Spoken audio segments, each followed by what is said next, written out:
Silchar news 24 এ আপনাদেরকে স্বাগতম জানাই। আজ হলো 3 ফেব্রুয়ারি মঙ্গলবার। আজকের কয়েকটি বিশেষ গুরুত্বপূর্ণ খবর নিয়ে আসলাম। আজকের প্রথম খবরটি হলো রাজ্যে 2026 বিধানসভা নির্বাচন নিয়ে ইন্ডিয়া টুডের তরফ থেকে ভোটারের সমীক্ষা প্রকাশ করা হয়েছে। সমীক্ষা অনুযায়ী রাজ্যে আবার বিজেপির সরকার 50.2% ভোটে বিজেপির মিত্র জোটের সরকার গঠন করা হবে। কংগ্রেস পাবে কেবল 44% ভোট এবং অন্যান্যরা পাবে 5.8% ভোট। রাজ্যের 65.2% হিন্দু ভোটারে সিএম হিসাবে চায় হিমন্ত বিশ্ব শর্মাকে এবং 22.7% হিন্দু ভোটারে সিএম হিসাবে চায় গৌরব গগৈকে বলে সমীক্ষা প্রকাশ করা হয়েছে। আপনারা আবার রাজ্যের মুখ্যমন্ত্রী হিসাবে কাকে দেখতে চান কমেন্টে নিশ্চয় জানাবেন।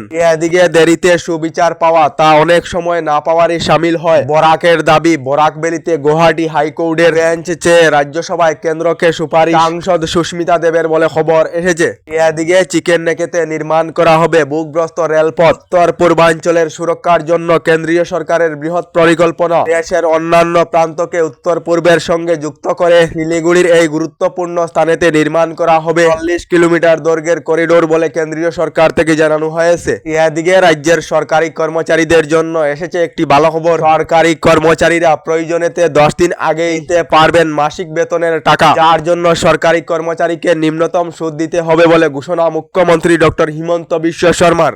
এদিকে কেন্দ্রীয় সরকার থেকে 2026 এবং 27 বাজেট ঘোষণা করার পর এবার দেশেতে বৃদ্ধি হলো অনেক সামগ্রীর দাম। বাণিজ্যিক এলপিজি গ্যাস সিলিন্ডার সহ ধূমপান জাতীয় সামগ্রী, পান মশলা, সিগারেট ইত্যাদি সামগ্রীর দাম অনেকটাই বৃদ্ধি হয়েছে। তার সঙ্গে মোবাইল ফোন, সোনা রূপা, কাপড়, ইলেকট্রনিক সহ ইত্যাদি সামগ্রীর মূল্য অনেকটাই কমেছে বলে খবর এসেছে। এদিকে প্রধানমন্ত্রী নরেন্দ্র মোদী অসম আগমনের দিনেতেই এবার প্রতিবাদেতে কাঁপবে অসম। আগামী 14 ফেব্রুয়ারি তারিখে প্রধানমন্ত্রী নরেন্দ্র মোদীকে দেখানো হবে কালা পতাকা। 26 নির্বাচনেতে বিজেপিকে করা হবে বর্জন। জনজাতিকরণের দাবিতে এবার গর্জে উঠবে কুচ রাজবংশী বলে খবর এসেছে।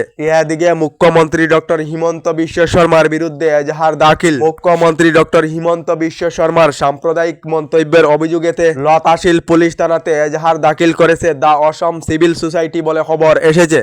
এদিকে এবার অসমের প্রত্যেক মহিলায় লাভ করবে অরুণোদয় প্রকল্পের টাকা। প্রত্যেক অরুণোদয় প্রকল্প এবং বৃদ্ধা পেনশনের হিতাধিকারীরা প্রতি মাসে লাভ করবে 1250 টাকার পরিবর্তে 3000 করে টাকা। এবার রাইজোর দল শাসনে আসলে এই প্রতিশ্রুতি বিধায়ক অখিল গগৈর বলে খবর এসেছে। এদিকে 15 বছরের পর দেশেতে শুরু হচ্ছে জাতিগত জনগণনা। লোকগণনার জন্য কেন্দ্রীয় সরকারের বাজেটেতে 6000 কোটি টাকা বরাদ্দ করা হয়েছে বলে কেন্দ্রীয় সরকার থেকে জানানো হয়েছে। এদিকে আজ 3 ফেব্রুয়ারি আবার 1000 কোটি টাকার ঋণ নেওয়ার প্রস্তুতি অসম সরকারের। উল্লেখযোগ্য, জানুয়ারি 2026-তে রাজ্য সরকার 3000 কোটি টাকার ঋণ নিয়েছিল বলে খবর এসেছে।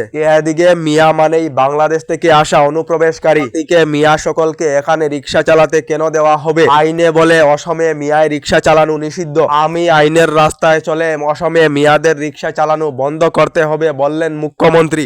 এদিকে আমি মায়ের দুধ খেয়ে জন্মেছি, মিয়া এবং মিয়া দরদিদেরকে আমি কখনো ভয় পাই না, আবার বললেন মুখ্যমন্ত্রী ডক্টর হিমন্ত বিশ্ব শর্মা। এদিকে রাজ্যের লাখ লাখ মহিলাদের জন্য এসেছে একটি ভালো খবর। মহিলারা আগামী 20 ফেব্রুয়ারি তারিখে হাত পা গা ধুয়ে মোবাইল হাতে নিয়ে বসে থাকার জন্য জানিয়েছেন মুখ্যমন্ত্রী ডক্টর হিমন্ত বিশ্ব শর্মা। কারণ হলো আগামী 20 ফেব্রুয়ারি তারিখে অরুণোদয় প্রকল্পের অধীনে থাকা মহিলাদের ব্যাংক অ্যাকাউন্টেতে টুপুং করে 8000 করে টাকা ঢুকবে বলে ঘোষণা মুখ্যমন্ত্রী ডক্টর হিমন্ত বিশ্ব শর্মার।